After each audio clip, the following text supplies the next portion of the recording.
If you would like to look at just a few settings, you can pass in the pattern equals key, and that will print those settings which match the pattern for the name of the group. So here we're saying window. So if window is in the group of settings, then it will print out all of those, including their values now, because we didn't put the values equals false key. Here I'm demonstrating how you can set a value of the settings using just a typical dictionary assignment syntax, and showing that before the title was Firefly by default. Loaded was true, apparently. And now the title is my favorite data. However, you can make settings, but unless you link them in a filenames.json, they won't be discoverable. That is, unless you use load settings and import them. In that case, the settings would have to be saved to the static data directory so that they would be readable, and then you could use them as like a preset. Anyway, moving on, we'll create a simple reader to demonstrate how one would attach them. So first we'll create some example data.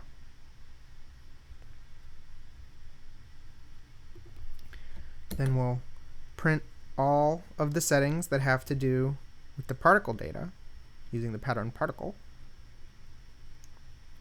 See that there are no particles that live in this settings file, which makes sense. But then we'll initialize an array reader, which I went over in another video tutorial, which I'll link in the description. As part of this playlist, I think. And when we link this array reader, we'll pass in the settings keyword argument. And here we demonstrate the flexibility of the array reader. So the first particle group has some number of coordinates, -1 of the total length, and we're not giving it any fields.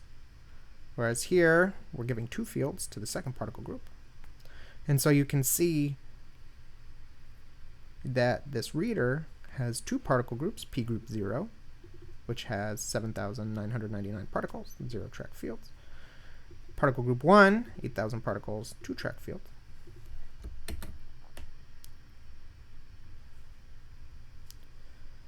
And then when we check that the reader.settings is actually the same settings that we passed in, we see that it is truly the same settings that we passed in. However, when we print the particle settings, you can see that those settings have all been filled in for particle group 0 and particle group 1 according to the default settings in that particle group. So those are covered here in the particle group class. Can I get to the API? Let's go to the API reference. Base classes, particle group. And if you see these settings keyword arguments, you can pass in different settings like the color, the size mult, filter values. I'm struggling to find it in here. Cool.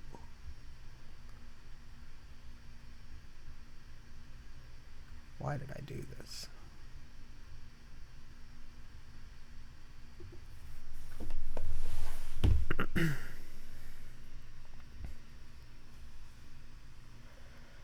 I see. So any keyword argument that you pass in that matches one of the keywords for the particle filter settings can be passed into a particle group's initialization, and then that is what will end up in a settings. But of course, all of that can just be overwritten manually using this nested dictionary structure.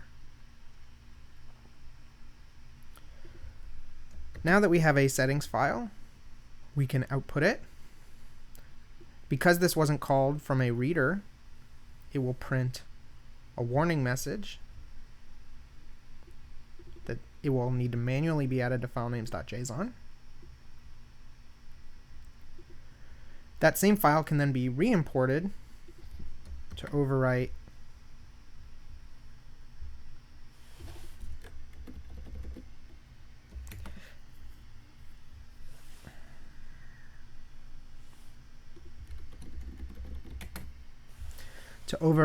the settings that were initialized in whatever settings that you have. So here we're just creating a totally new settings instance, but if you had an existing settings instance, then you could take that, load from JSON, some file, and it would replace the things that are different, and then print for you what it replaced. Now, what I was struggling with before was the name of the settings file. So this is prepended, and if I had just looked closely, this would have said example settings.json.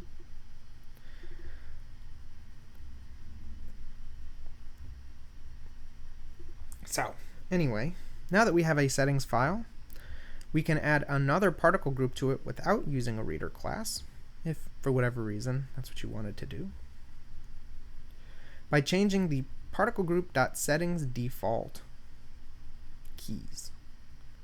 If you update the color before you attach it to a settings object, you can do so like this, or, as I was mentioning before, like so, when you're initializing.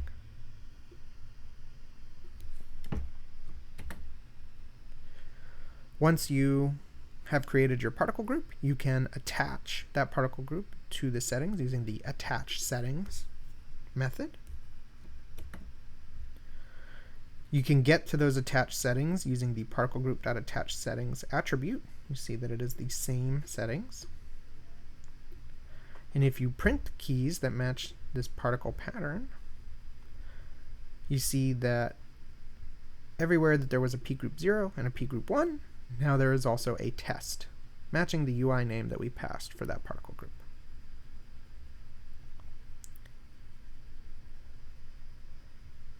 That does it for our settings tutorial. I hope this video was useful in explaining some of the ways that we put this together. Sorry for a few of the little bumps in the road along the way. If you have any questions, please let me know either by raising an issue in the GitHub repository or by shooting me an email at agurvich@u.northwestern.edu. Thanks again for watching, and I hope you enjoy using Firefly.